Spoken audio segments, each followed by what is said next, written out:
Анализа добро вечер и за моите гости. Слаđana Тасева, председателка на Transparency International. Благодарам за поканата. Благодарам што сте тука.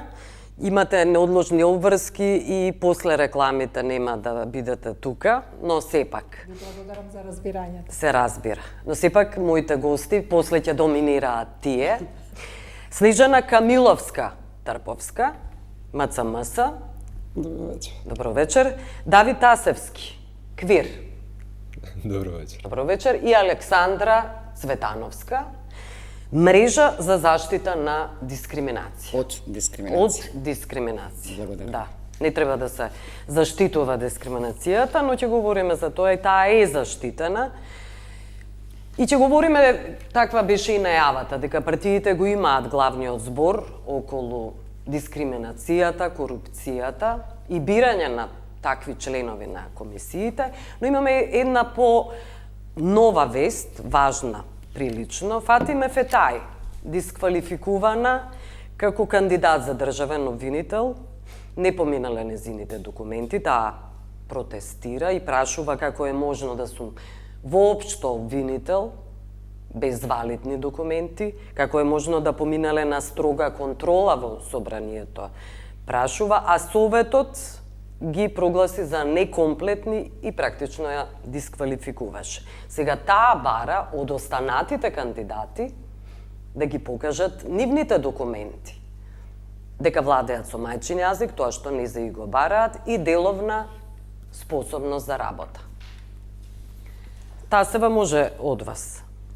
Навистина беше, како да кажам, за препастувачка или вџашувачка една ваква вест да се слушне денеска, дека еден јавен обвинител кој што е во вишото јавно обвинителство, значи повеќе инстанци поминал во јавното обвинителство, беше во специјалното јавно обвинителство, да биде дисквалификуван затоа што не доставил основни документи, односно дали е деловно способен. Мислам, звучи несериозно, затоа реков, дури останавме вџашени како е тоа можно и дали воопшто таа постапка за избор во самото јавно обвинителство, да не изборуваме за прв јавен обвинител, дали постои некаква пропишана процедура во која е јасно напишано што се бара и како се води постапката. Затоа што формалните критериуми мора на секого да му бидат јасни однапред и кандидатите треба однапред да знаат кој од нив ги исполнил формалните услови. Ако е тоа формален критериум, тогаш морало за сите подеднакво да важи, а не сега да има прашање да видам дали другите доставиле. Значи, се ова многу јасно укажува дека всушност тука нешто не е во ред, недостасува уреденост на таа цела процедура која што треба да обезбеди квалитетен избор на квалитетен кандидат за првата позиција во јавното обвинителство, институција која што е клучна за борба против криминалот и корупцијата. Верувате ли дека ќе ги достават уверенијата, сите потребни документи кои таа ги бара од другите кандидати за да се увери дека навистина тие ги доставиле? Обвинителката Фетај, да, па и сите ние би рекла и вие, имаме право на увид во тие списи. Значи таа има право да бара, има право да види дали другите кандидати... Дали ќе го дадат тоа право и прашањето? Па, јас еднаш имав прилика да барам од Советот за јавни обвинители, да ги видам записниците и да видам кој како дискутирал во време на избори и разрешување на јавни обвинители, и тоа беше овозможено. Значи, овозможија, бевме таму, видовме, прочитавме, се чудевме за некои работи, но навистина беше овозможено и се надевам дека обвинителката Фетај ќе сподели да видиме сите како течела таа постапка. Но може би ќе бидат доставени подоцна документите. Шпекулирам, се разбира. Значи, од барањето увид, значи да се отиде таму и да се направи увид на само место, во самиот совет, и од тука натаму ќе видиме кога тоа ќе се случи. Добро, вашиот коментар? Па, може. Тоа што го гледаме во оваа конкретна постапка не е ништо многу поразлично од некои претходни постапки за кои предпоставам ќе бидат предмет на дискусија понатаму во текот на дебатата, но недостасува транспарентноста во процесот. Тоа што го гледаме сега, што да се доведуваме во ситуација да зборуваме за банални документи од насока на тоа дали има или нема деловна способност, е процес кој што директно е поврзан со тоа колку се нетранспарентни процесите за избор на одредени такви значајни функции. И ова е токму пример еклатантен за една таква состојба, што не смееме да си ја дозволиме, а дополнително, од друга страна, институциите кои што треба да ги бираат овие значајни функции, си дозволуваат, предпоставувам поради неуреденоста, како што кажа господината Тасева, на самите процедури, да навлегуваат во некакви си толкувања кои што повторно само го банализираат случајот.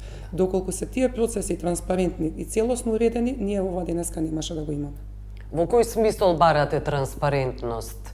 Допрва таа сака да ги види документите. Транспарентноста е веќе претходно, уште претходно треба да биде уредена, значи да биде јавно објавена каква е точна процедурата за избор, кои документи треба да бидат доставени, кои се пријавиле на тој конкурс, дали има некоја комисија за селекција која што оценува административната процедура, дали исполниле или не исполниле критериуми, па после да дојдеме до самиот момент на избор. Целата оваа плејада на постапки кои што треба да заврши со чинот на избор, недостасува во јавноста да бидеме запознаени како тоа целото функционира и дали постои како такво нешто. Тука ја гледам нетранспарентноста на самиот процес. Она што исто така, извинете, не останува во телот на нетранспарентноста, дека оваа постапка всушност првиот чекор го прави владата. Тие ги доставуваат кандидатите на мислење до Советот на јавни обвинители, затоа што они понатаму треба да ги по основа на добиеното мислење, еден или двајца или сите тројца да ги достават до собрание. Значи тука повторно треба да ја прашаме во владата како дошле до имињата, до кандидатите и понатаму како тече целата... Го знаете одговорот, како се доаѓа до кандидатите? Да, кога станува збор за политика, во нашата влада и во нашата политика, одговорот очигледен е и јасен за сите. Да. Добро. Давид Тасевски. Мене ми се чини дека се што се прави како правила и некакви закони кај нас, се прават со цел после да се најде начин како да се заобиколи. Кажавме ќе зборуваме ние за друг избор, некаде ќе се остави отворена врата за влез на секаков кандидат без да се види дали исполнува услови, какви му се документите, меѓутоа тоа се прави само кога власта има идеја очигледно да прими некој кој што и нема да има соодветни документи, нема да исполнува соодветни услови, меѓутоа доколку сака да попречи некој, повторно ќе си го искористи тоа, така што ова е за мене еден пазар на функции кога се аплицира некаде. Партизираноста всушност, акцентот секогаш го ставаме на партиите, од кој што не можеме да излеземе. Ако вистина сме имале дискрепанца во однос на која документација се бара, во однос на изборот, тука веќе станува збори за нееднаков третман. Доколку нели, ако се бара некоја дополнителна документација која што не била наведена, ако ја сум сигурна дека обвинителката доколку била ќе ја поднела истата, а истата значи е веќе во обвинителството подолг период, така да деловната способност нејзина е неспорна, како и познавањето на македонскиот јазик. Така да ова е само мислам дека некаков шаблон, односно некаков изговор кога сакате некого да елиминирате од некаков процес. Големата политичка игра трае всушност со децении можеме да кажеме. Видете, политичката игра, меѓутоа еве кандидатите не можеме да оспориме дека се Фатиме Фетај, господјата Рајчевиќ како обвинител, барем нив двете ги гледаме. Да. Третиот кандидат не можеме да кажеме ништо за него, очигледно тој испадна како најдобар кандидат. Најсоодветен. Мислам дека во однос на стручноста и компетентноста многу повеќе треба да зборуваме и кога зборуваме за транспарентноста, кога ќе се бира таков кадар, неопходно е да се зборува и за тоа колку се тие стручни, колку се компетентни, како што зборувавме за Бази, никој не го познава, наеднаш сите гласа за него. Сега повторно имаме ситуација дека тој што никој не го познава, излезе дека е најдобар. Сега ќе ве прашам кој Абази. Заради тоа што не знам дали воопшто и моите гости И вие дали се сеќавате кој е на вистина Абаси? Што сте слушнале за Абаси? Не, јас во го последно кажам време? презимето, не се сеќам како беше името. Не е Меѓутоа, за не знам- името. Не можам да го кажам. Се сеќавате ли да? Не можам Како ликот да го повикам, да но се што сетам. сработил, на што се сеќавате? Значи- Кој е Абаси? Откако е тој избран? Има повеќе од една година како Да. е избран, меѓутоа остана и понатаму како и при изборот, непознат за јавноста, анонимен, едноставно не се појавува ни тогаш кога треба да каже нешто За со работењето на обвинителството. И овој тренд, ова појава на ставање на такви позиции лица кои што не оставиле никаков белег во својата професија, затоа што тие се најпогодни за политиката да може да ги управува, продолжува и понатаму. Тоа го имавме и порано, и го имаме и денеска, и очигледно дека нема да се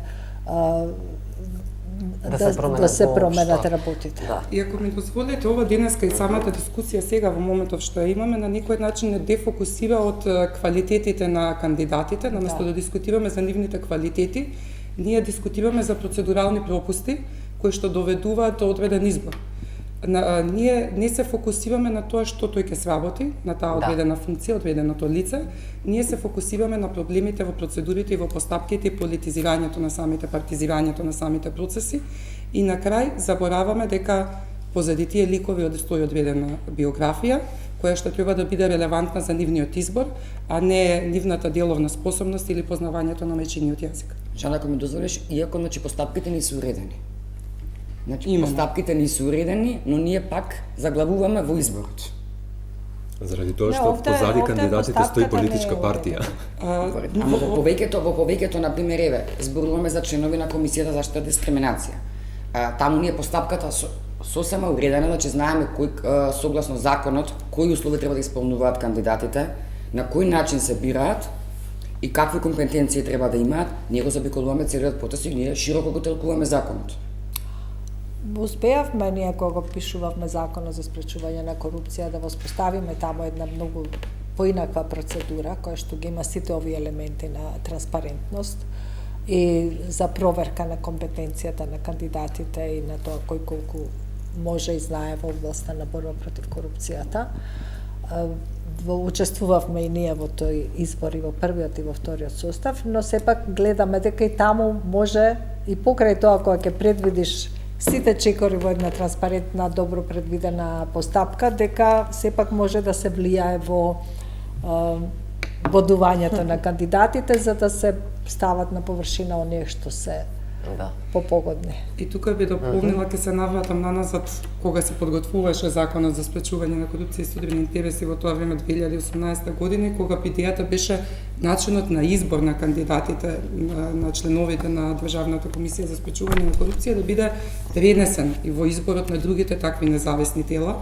Нажалост, остана само на желба и на идеја, предпоставувам на желба на граѓанските организации повеќе, бидејќи предпоставувам дека политичките партии увидоа дека премногу напор треба да се даде за да се сруши, да се обезбеди желбата нивна во таквиот еден процес, иако, нажалост, пак она што ни се случи со последниот избор го покажа спротивното, дека секогаш можно е да има политичка волја која што одговара на барањата на политичките елити. Да. Добро. Снежана Камиловска-Тркова, имавте вие издвоено мислење за изгласаната листа за членови на антикорупцијската комисија. Единствено вие. Да. Да. Зошто бевте единствена во тоа издвоено мислење? Ја бев представник во комисијата за селекција како представник на граѓанските организации, значи согласно законот е утврдено дека има двајца представници од редот на граѓански организации, представници од Советот за соработка при влада со граѓански организации. И во самиот тој процесот, значајно во ова целото е дека процесот во делот на спроведувањето на интервјуото беше исклучително транспарентен. Тој беше јавно емитуван. Не се согласувам.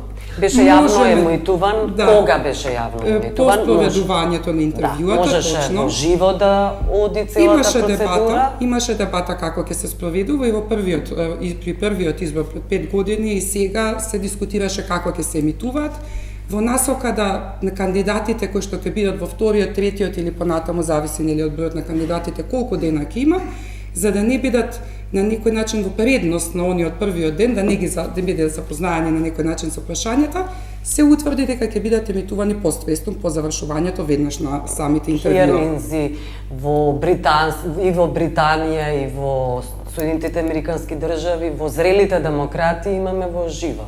Апсолутно тоа е неспорно дека немаше никаков проблем да се емитуваат и во живо, бидејќи како и да е на крајот на краиштата прашањата се индивидуални. И не секогаш, а и не се цени одговорот дека треба да даде точен и неточен одговор на одведени прашања, туку се цени целокупното знаење или начинот на поставеност при одговарањето. И токму тие причини кои ќе ги проследите интервјуата, нели ако го зборуваме за транспарентноста, во секој момент може да се во било кој момент да се обратиме до собрание, било кој граѓанин и да побара и снимките да му бидат доставени, бидејќи се јавно достапни како таков материјал, и да се види кој кандидат како одговорил на прашањата и кои наспроти тоа се избрани кандидати. И кога ќе испоредите одговарањата и самите интервјуа и самите биографии на избраните лица со начинот на кој што беа бодувани од страна на останатите членови на комисијата, еклатантен е партискиот дил на некој начин во самите бодувања, во самите листи. Тасева, вие скоро една деценија бевте прв човек на Греко за Македонија. 7,5 години. Да. Скоро една деценија, добро. И што велите? Камиловска-Трповска вели необјективно и оркестрирано гласање. Ве цитирам во издвоеното мислење. Не е прв пат, не е ново. Но зошто не напредуваме воопшто? Зошто нема свест, желба? Знаете што, кога почнав јас во Греко, 2007 година, имаше државата имаше заложба секогаш препораките од Греко да бидат исполнети во најголем степен. И тогаш имавме многу добар се уште резултат во исполнувањето на препораките на Греко. Како течат годините, се повеќе гледаме дека нема интерес и заложба целосно да се спроведуваат и тие препораки на Греко. Иако ние сами сакаме да бидеме членка на Греко, тоа е доброволно членување, доброволно сакаме да бидеме изложени на проценките вреднувани, на основа критикувани на методологијата на Греко, меѓутоа не ги исполнуваме тие препораки во најголем дел, тие зборуваме за последните циклуси на евалуација кои што се однесуваа за политиката, финансирањето на политиката, финансирањето на политичките партии, кодексите на етика во владите или во собранијата или однесувањето во службите за спроведување на законот. Значи таму каде што и ден денеска најтешко може да се делува за деполитизација или политиката да нема влијание во тие институции, тука постои најмал интерес да се спроведуваат тие препораки. Значи не оди работата ниту во рамки на спроведувањето на препораките за Греко, дури бевме на граница на држава која што беше предупредена дека не ги спроведува препораките од Греко, за да на крај успеавме некако да се извлечеме, што не е добар резултат и рейтинг. Тоа само покажува дека интересот не постои. Сега не знам како ќе се оправдаме пред проценката за спроведување на Конвенцијата за борба против корупција, тоа е Конвенција на Обединетите нации, каде што се прави оценка и на усогласеноста на казнените закони. Последната измена што ја направивме во кривичниот законник апсолутно ќе води назад во таа евалуација, ќе треба да се ревидираат оценките во насока на тоа дека не сме соодветни, затоа што и санкциите кои што се предвидени не се соодветни спрема тежината на делата, а истото тоа би можеле да го проверат и од страна на Греко. Така да процесите се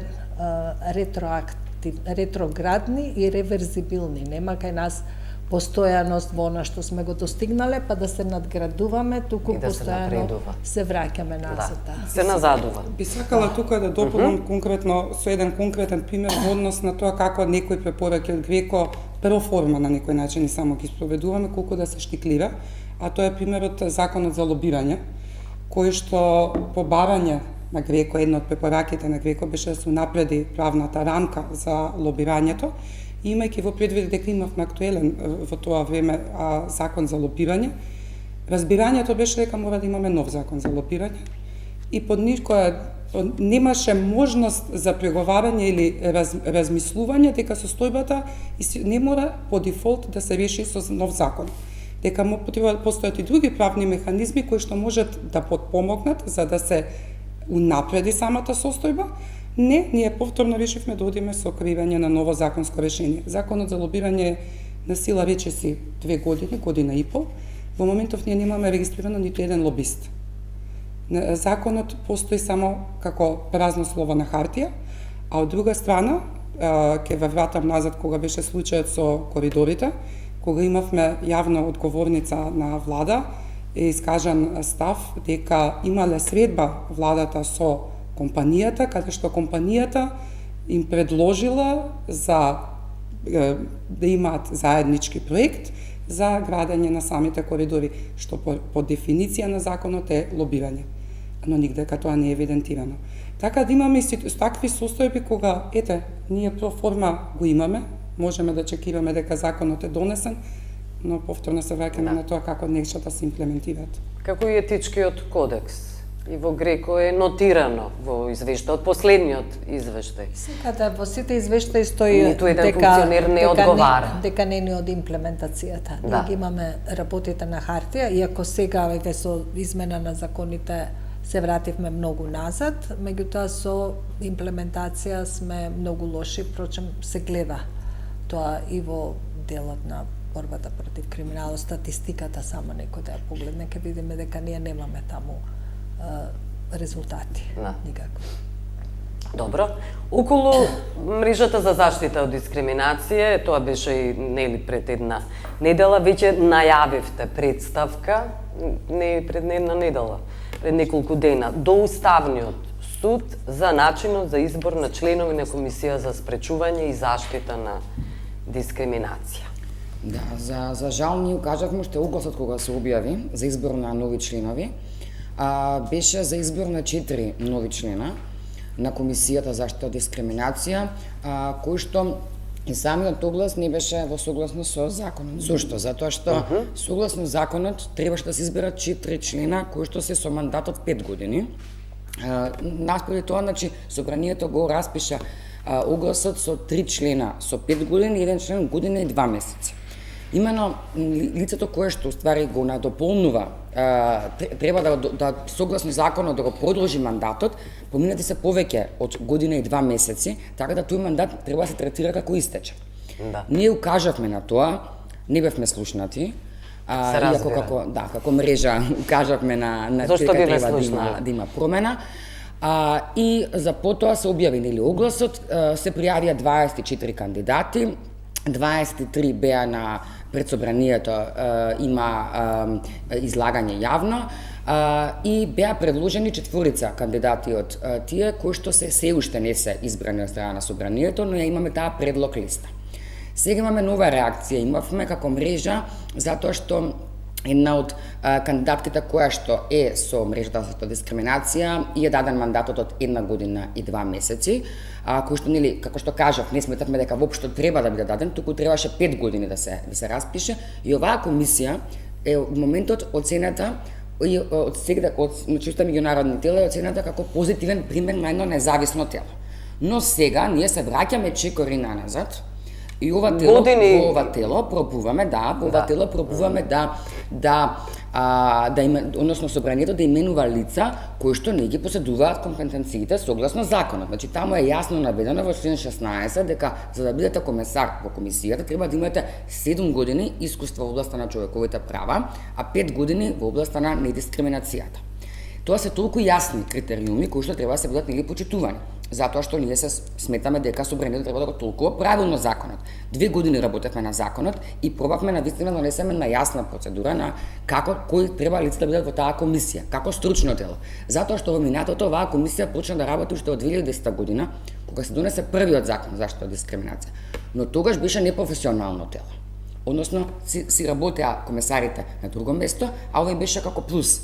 Но со новите измени од 2019 година ова е професионално тело и затоа ние очекувавме дека односно со новиот закон кој што се донесе, очекувавме дека навистина ќе има смисла да бидат луѓе, затоа што веќе комисијата гради еден во јавноста е препознаена, луѓето се обраќаат, имаат голем број на представки, имаат прекршочни санкции, значи веќе има доста обем на работа и има работа која што навистина може да даде придонес. Но за жал така беше истолкуван законот и ние имавме повторно незадоволство, ние ќе се обидеме апсолутно како организации кои што сме во мрежата и кои што повеќе од 10 години пробуваме и градиме некоја пракса на кои треба лица да бидат во комисијата, како треба да се одвива борбата против дискриминација, ние се соочуваме дека во комисијата се пробаат да се стават луѓе кои што ги немаат потребните компетенции, како и кои што биле некако политички поврзани. Ние знаеме во нашата држава дека дискриминацијата многу е честа по однос на политичка припадност. Сега тука се постава прашањето како овие лица кои што имаат партиско не се дискриминирани. Односно како они ќе носат представки и мислења за политичка дискриминација кога помеѓу самите нив има политичка припадност. Добре, не се дискриминирани. И како ќе имаме независно тело.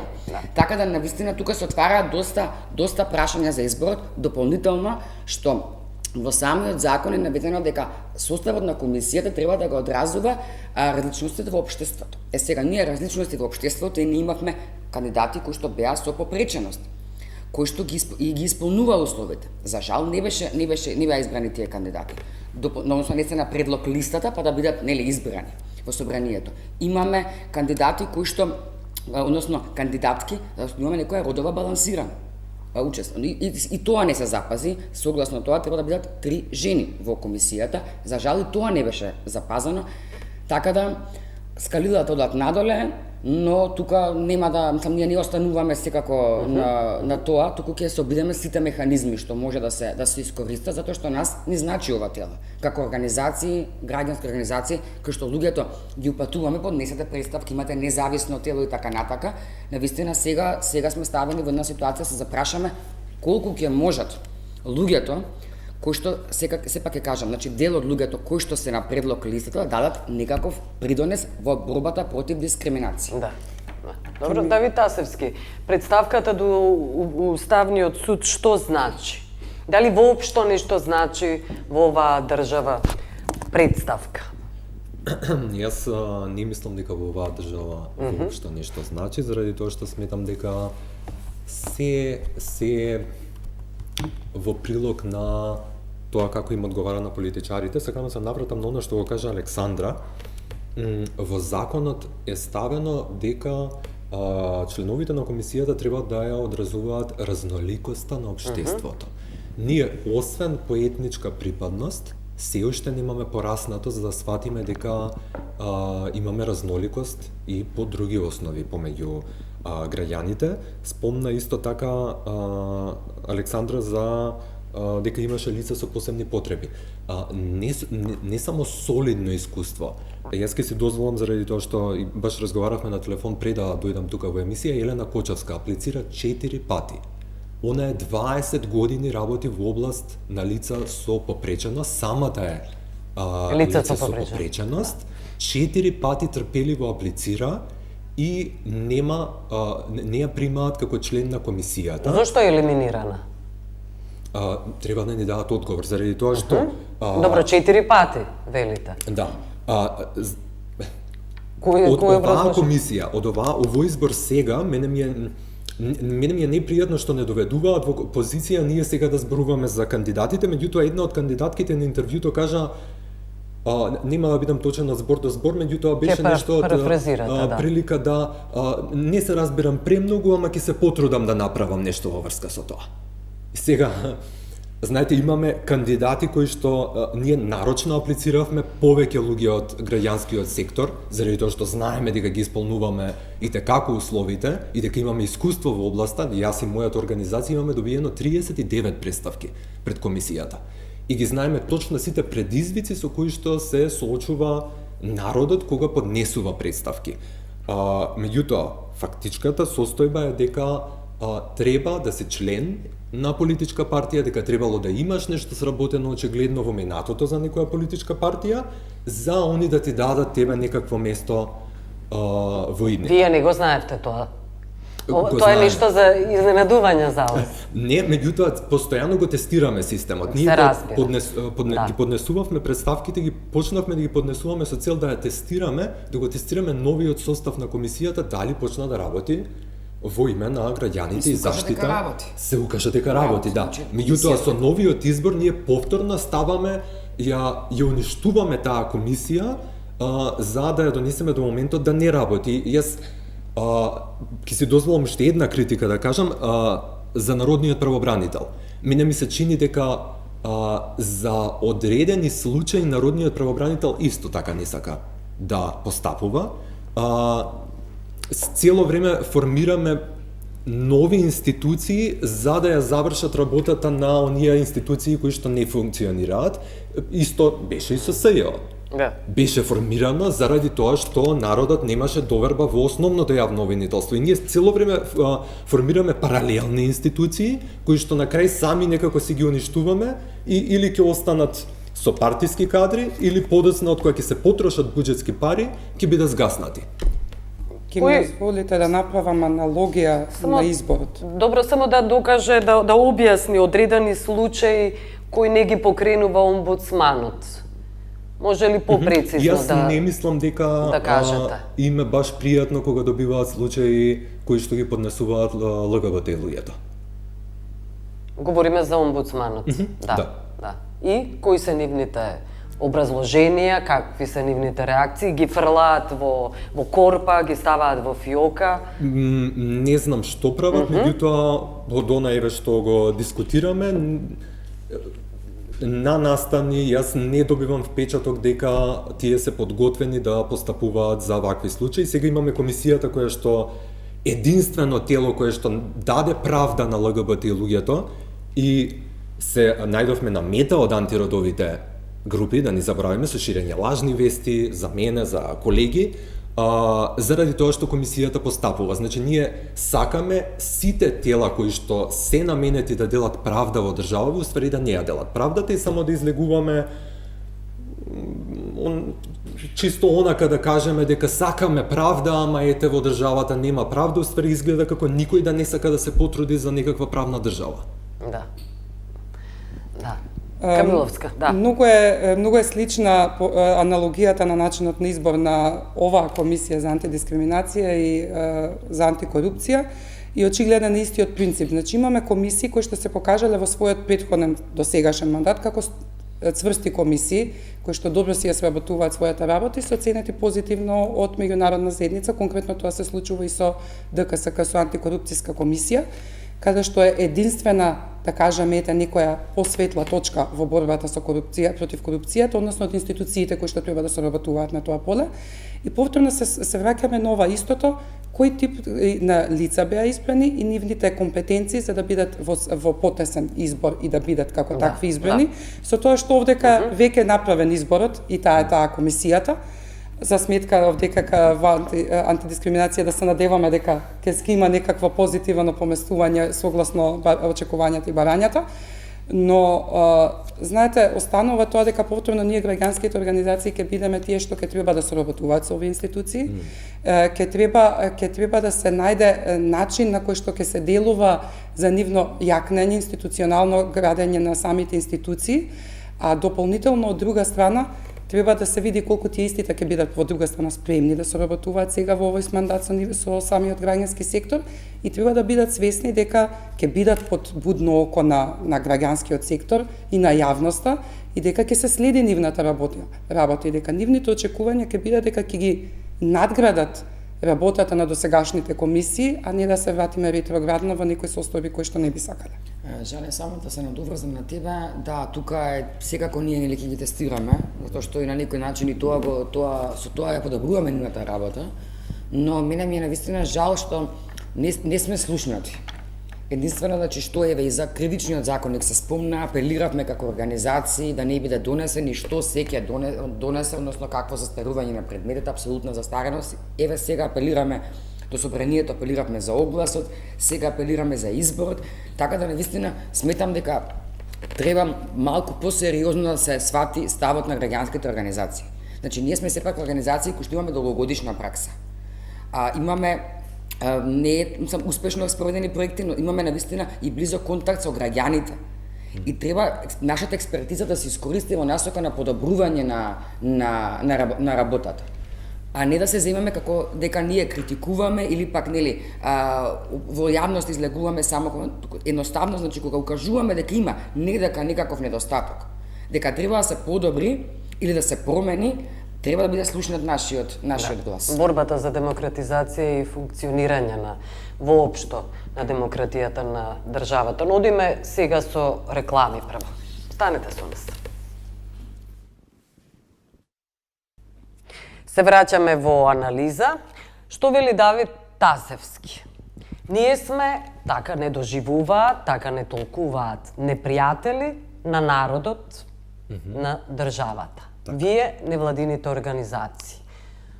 Се почна со режимот на Груевски, предпоставувам? Па, најверојатно тоа време, меѓутоа се створи тој наратив дека ние сме државни непријатели. Знаете, кога застапувате одредена, особено маргинализирана група, често се креира омразата кон организацијата, кон организациите или кон ликовите што ги водат, заради тоа што застапуваат маргинализирани групи на луѓе. И често слушаме од политичките партии исто така како не ставаат на тапет, и јас се прашувам која е пораката на тоа, заради тоа што ние на овие позиции сме седнале да ги застапуваме овие луѓе. Не треба да не доживуваат нас политичките партии, институциите како да ги напаѓаме или ги мразиме. Јас имам обврска да ја застапувам таа целна група за која што сум дошол на оваа позиција. Доколку и сметаа дека треба да не заќутат и да згаснеме, уствари они сакаат да станеме исто како државните институции.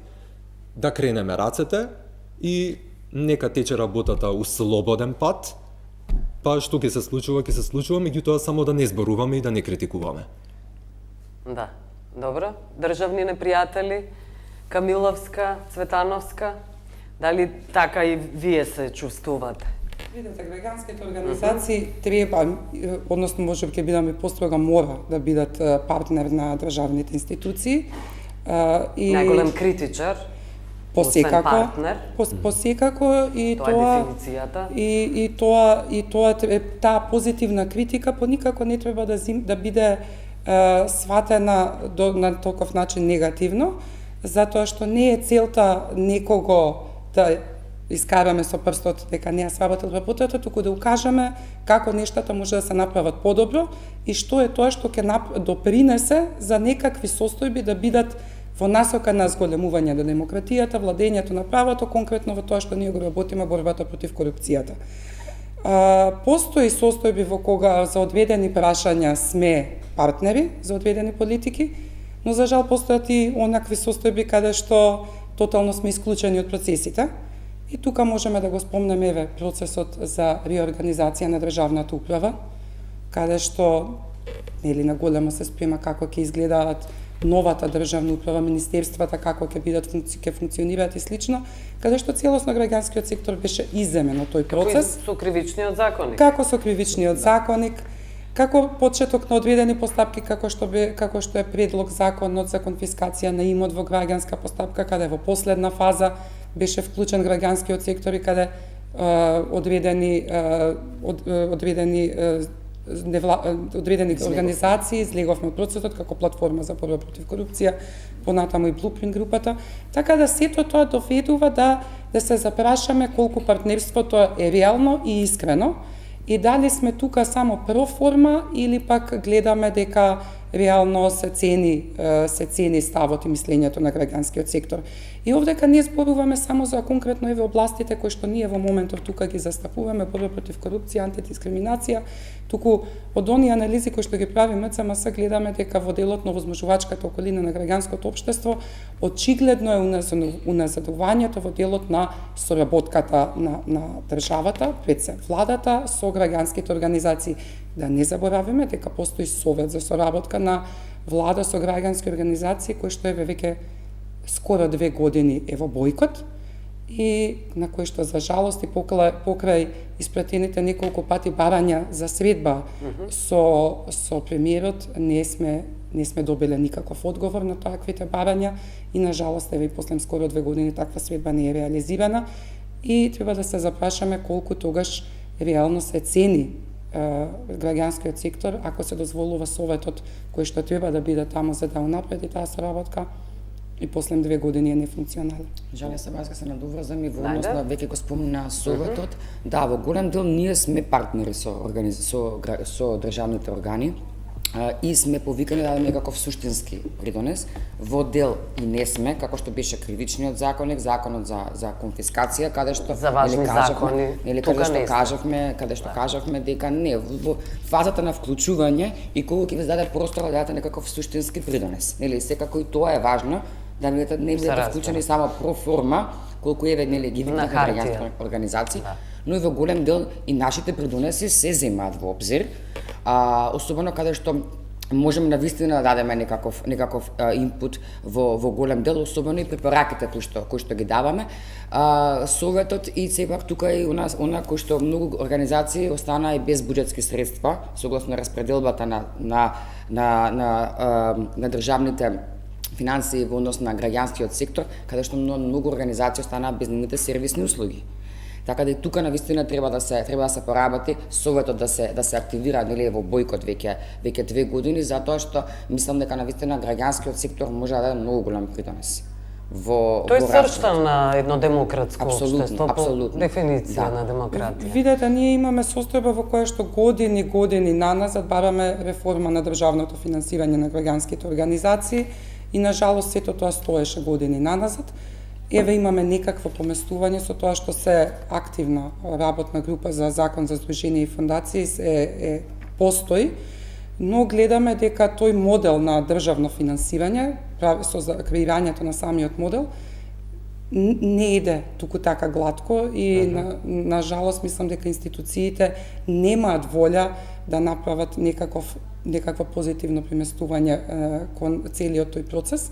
Останува да видиме дали тоа навистина ќе биде така со оглед на тоа дека еве има активна работна група и можеби нешто ќе отиде понапред, но не треба да забораваме дека владата има изгласана стратегија за соработка со граѓанскиот сектор, каде што се предвидуваше зголемување за до 30% на буџетските средства кон граѓанските организации.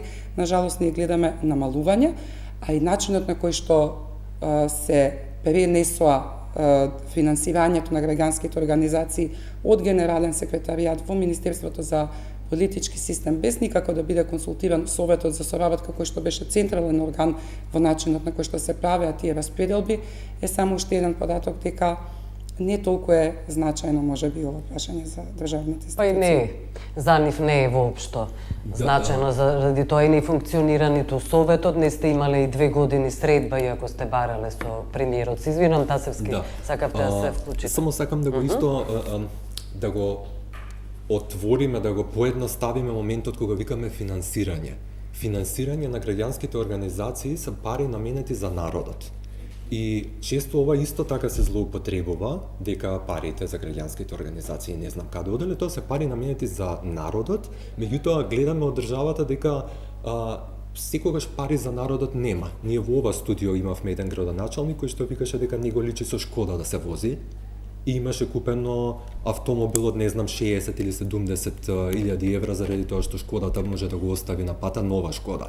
Така што и сега е на црна листа. Да. Раме Смерко. И интересно е како тоа секогаш нема пари за граѓаните, за граѓанските организации. Како тоа, кога треба да се дадат пари за граѓанските организации, веднаш сме представени како државен непријател, меѓутоа за автомобили, службени кои што ги користат, гледаме и од еден друг прилог и за приватни цели, тогаш пари има. Изголемување на платите, не забораваме, не функционира. И тоа, 78%. Така е. За тоа пари секогаш има. Да. Добро. Ме интересира дали имате средби, чудиме и со други прашања, но дали имате средби воопшто ако премиерот не сака да ве прими? Со кого имате средби од владата? Со кого барате, освен со премиерот? Јас тука сум во улога на мрежа за заштита дискриминација, значи конкретно не имаме соработка со јас тука спомнав, значи или поединечни министерства кои што се предлагачи на закони, организациите поединечно си имаат средби, така да јас не можам да кажам дека нас не соработката, нели дека немаме соработка, затоа што секогаш Но Советот е укинат, Советот не постои. Советот е во бојкот. Советот е во бојкот и 2 години не функционира Советот, иако јас мислам дека сега јас тука и секогаш размислувам дека нели ќе одиме напред, односно дека ќе се активира Советот со новиот закон и така натаму, дека ќе се донесе стратегијата која што ќе може да во насока на тоа за нели подобрување на работа на Советот и соработка со владата, така да секогаш постои варијанта каде што ќе може да овој Совет да се активира. Дали кога збориме за борба против корупција, дали кога зборуваме за антидискриминација, дали кога зборуваме за соработка со граѓански организации, се враќаме, мислам дека на една главна премиса, тоа е поимањето на политичка волја за одреденото нешто да се направи.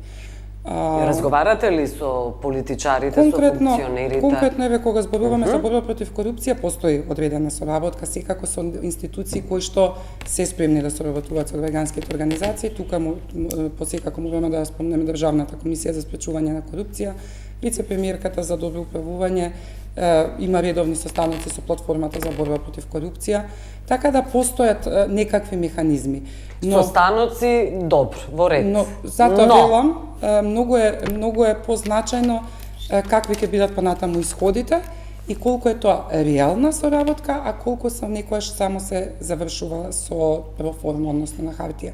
Многу е значајно да не бидеме вклучени во одредени процеси, тоа што се залагаме ние како граѓански организации за било кој процес, е да не бидеме вклучени во процесите кога е веќе завршна фаза на нештото, кога, како нели велиме, ќе се објави законот НЕНЕР, па ајде сега да ве вклучиме и вас со јавно мислење. Групата се повлече од кривичниот законник, од таа група сето тоа допринесува, и тој помина.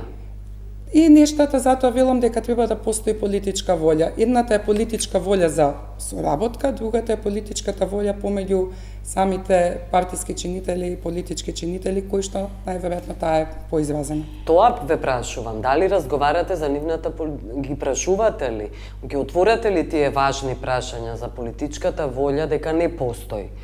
И прашувате ли зошто? Конкретно веќе се навратам пред помалку од месец дена имавме еден отворен форум за борба против корупција во очи на Меѓународниот ден за борба против корупција, каде што токму тоа беше една од предмет на дискусија и неколку пати се навративме на прашањето имањето на политичка волја. Заклучокот е дека во одредени моменти го нема, во одредени моменти го има, зависи од состојба во состојба, од прашање во прашање.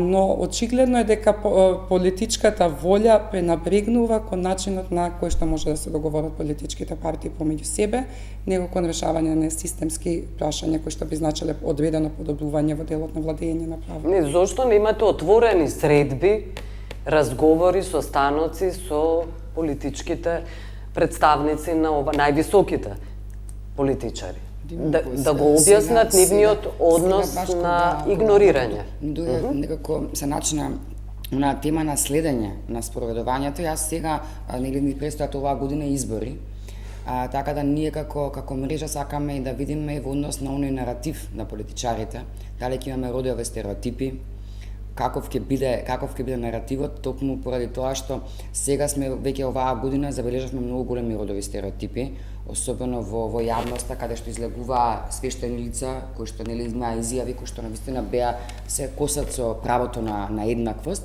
така да ќе видиме каков ќе биде и наративот во кампањите, во изборите, во однос на И воопшто листите како ќе еднаквост, изгледаат. родовата балансираност апсолутно тука, значи родовата еднаквост, нели треба да се запази, така да како мрежа на организации за заштита од дискриминација, нели ќе видиме како ќе се одвива целиот изборен процес. Инаку јас ќе го одговорам прашањето за тоа дали имаме блиска. Да, тоа е многу важно. Блиска соработка, еве, Нова година не е за неколку дена. Јас имав еден Facebook пост во кој што искритикував министерката за труд, дека од кога дојде на низината позиција, таа нема викнато на средба. А зошто вие не барате средба? Јас побарав, секако дека побарав. Меѓутоа, временски не можевме не можеше да се најде соодветно време. На средбата која што требаше да излезе во јавност, мојата критика за да бидам повикан на средба, ние договоривме одредени работи, меѓу кои и промена на правилникот за лиценцирање на сервиси. Еве, чук на Нова година, јас не видов дека е променето ништо и само сакав да искористам оваа прилика дополнително да одговорам на прашањето заради тоа што ние сме будни и следиме. Една средба и една лага која што ќе ни се даде не може да не замолчи. Се што не е исполнето, ќе продолжиме да го критикуваме. И мислам дека тоа треба да им биде јасно и ова не е дека ние имаме нешто лично против нив. Морам ова да го нагласам заради тоа што знам дека го доживуваат така. Ние застапуваме група граѓани и бараме одредени промени во име на заштита на човекови права и подобрување на одредени состојби во државата. Нека го гледаат од ова нашиот притисок, нека го гледаат од таа страна. Да. Добро. Анджела Агелер, американската амбасадорка, многу пати досега говори за корупцијата, за епидемијата на корупција во Македонија и последните незини изјави и последното име кое е влезен во црната листа беше она на поранешниот вице-премиер Којчо Анѓушев, како вели таа, можам да ве уверам, ќе дојдат и други имења. Очекувате ли сегашни и бивши или само бивши имења во тие листи, нови црни листи на Соединетите американски држави? Но поважно е што ќе стори Македонија со тие црни листи.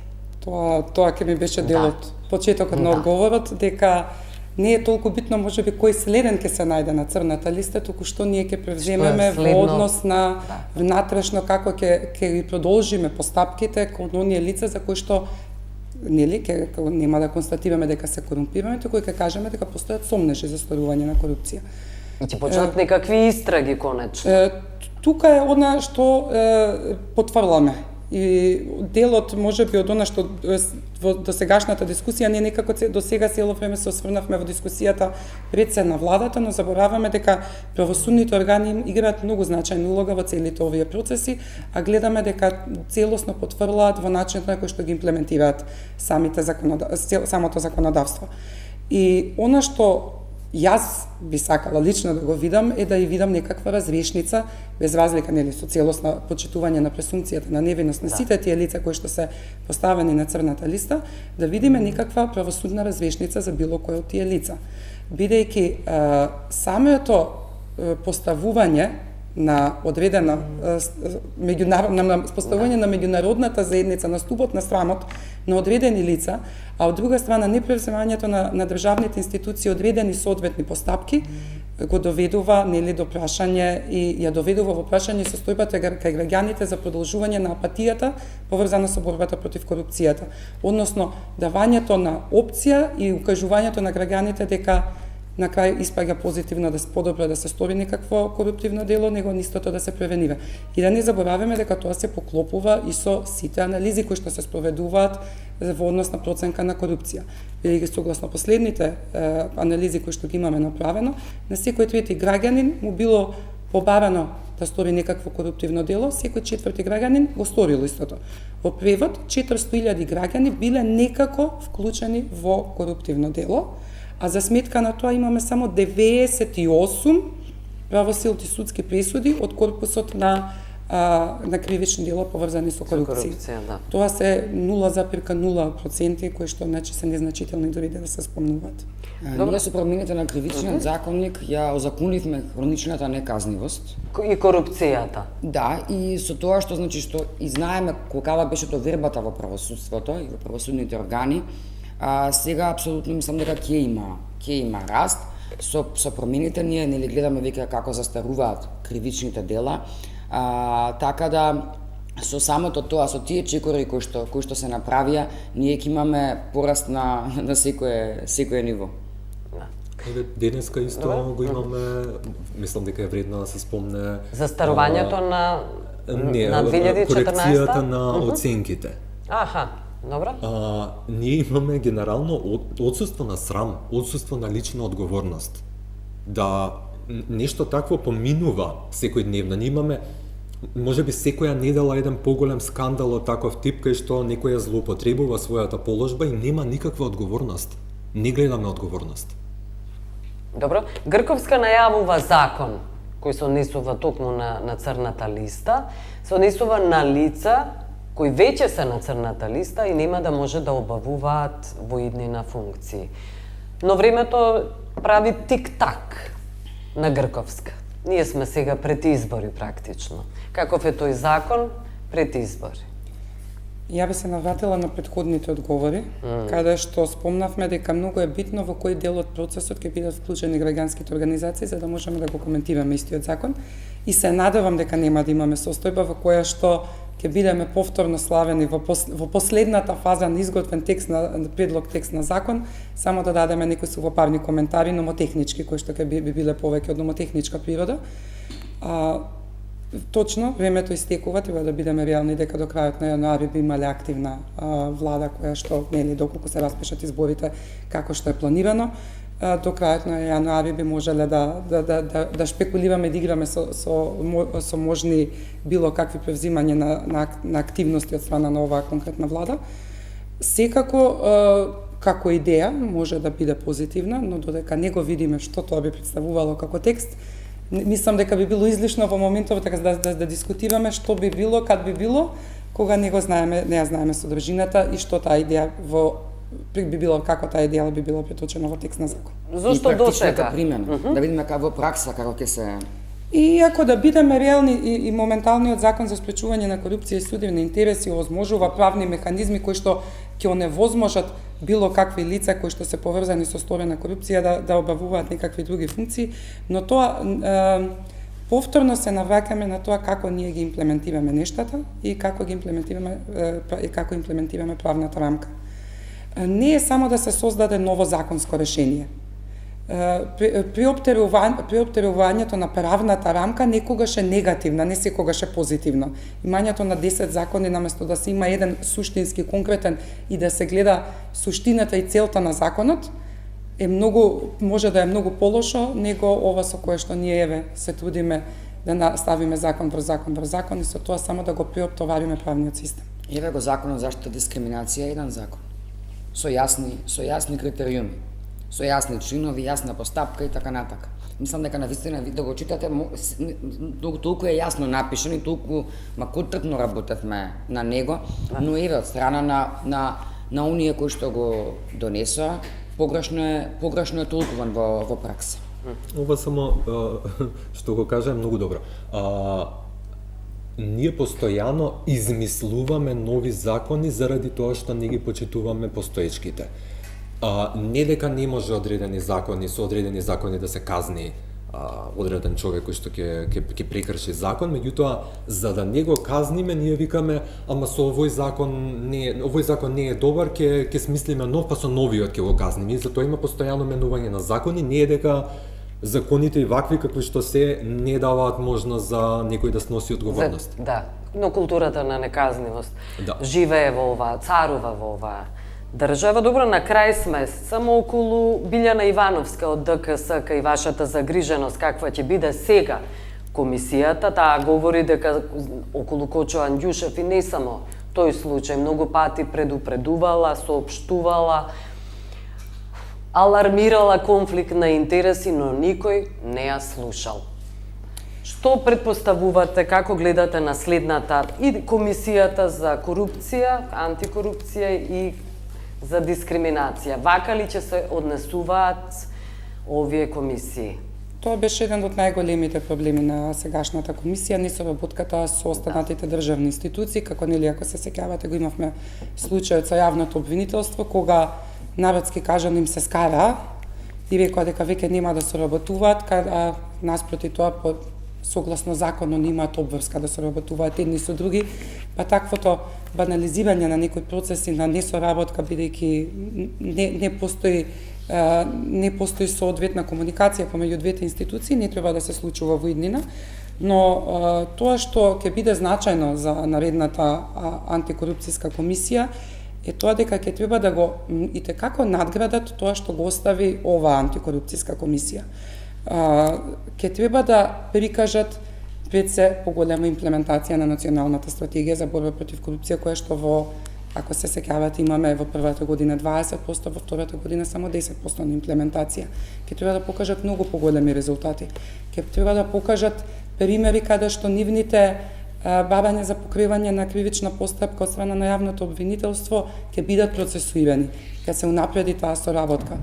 Да покажат дека се и подобри, ако не исти, и барем исти, ама ако не уште подобро, нели подобри од оваа комисија, и конечно да видиме правосилни судски пресуди за сторена висока корупција, што би се очекувањата и на сите граѓани. Тоа очекувате од оваа комисија, од овие членови кои ги критикувавте и велевте дека се оркестрирани? Тоа треба да го очекува секој еден граѓанин од нас и доколку секој било кој да е од таа комисија, тоа ќе треба да го прикаже за да покаже дека постои непартиско делување и дека може да надвладее да го надвладеат тој политички синдром.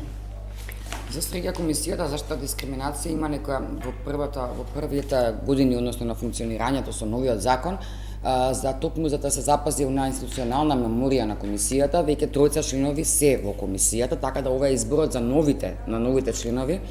Јас се надевам дека ќе се направи избор како што треба, односно согласно критериумите, и дека оние лица кои што се, нели, кои им стекува мандатот, веќе од наредниот состав сите лица ќе бидат со по 5 години. Така да се надевам дека со претставките, затоа што во изминатиот период докажаа дека можат, дека комисијата навистина може да направи некои промени и самата комисија толку имаше еден проактивен однос, да по службена должност поведуваше постапки. Гледавме во јавност за некои движења и така натака, така да имаше реакции од нивна страна. Се надевам дека ќе се направат некакви измени во однос на самиот состав на комисијата, ќе се изберат луѓе кои што ќе можат да дадат придонес во борбата против нееднаквост, затоа што ние сме сведоци за тоа колку малку луѓето пријавуваат дискриминација, а колку нели знаеме да слушнеме јас сум дискриминиран и така натака, колку нели сум ставен во понеповолна положба во споредба со други лица, тука особено нели во државните институции каде што имаме дискриминација во пристапот до вработување по политички основ. Така да мислам дека ќе ние секако како мрежа ќе ја следиме работа на комисијата и толку многу инвестиравме време во самото градење на таа комисија да биде едно независно тело на еднаквост и дека ќе имаме некакво придружување, но сепак тука е нели останува пак е палката кај собранието кое што треба да донесе одлука за кои ќе бидат идните комесари. Палката е во граѓаните, во невладините, во независните институции. И силата и моќта. Моето омилено прашање сосема сме на крај, затоа ќе бидете кратки. Еди Рама, после изјавата на Еди Рама дека ќе влезат во ЕУ со вештачка интелигенција, ги прашувам сите мои гости во последниве 2-3 недели, со што, затоа што ја најмимира Мурати, таа е една од иноваторките на вештачката интелигенција, со што сметате, еве Давид Тасевски може прво со вас, дека Македонија ќе влезе во ЕУ, ако Албанија влегува со вештачка интелигенција? Ние ако продолжиме да функционираме вака како што функционираме, не верувам дека ќе влеземе во ЕУ и треба, иако има некои моменти кои што, да, ЕУ ги бараше од нас, ги вети и така натаму, ја разбираме, нели, На крај сме, го разбираме гневот на народот, меѓутоа мислам дека и ние имаме одговорност за тој влез во ЕУ. Да. Жане? Покрај меѓународните билатералните проблеми кои што ги имаме како држава, кои што секако ни стојат како предизвик, треба да се посветиме на внатрешните прашања. Тоа е пред се, како што знаеме и согласно извештајот на Европската комисија, борбата против корупцијата, треба да покажеме еден поголем исчекор и конечно да го имплементираме, да ги имплементираме заложбите политичките партии кои што ги даваат во предизборните кампањи, дека навистина ќе превземат акции за борба против корупција. Една реченица. Кога следиме извештајот на Европска комисија и почнеме да ги исполнуваме препораките и да ги сватиме сериозно критиките и да почне да се работи. Тоа е нашиот влез. Апсолутно. Ви благодарам што бевте гости. Ви благодарам што не гледавте. Пријатно.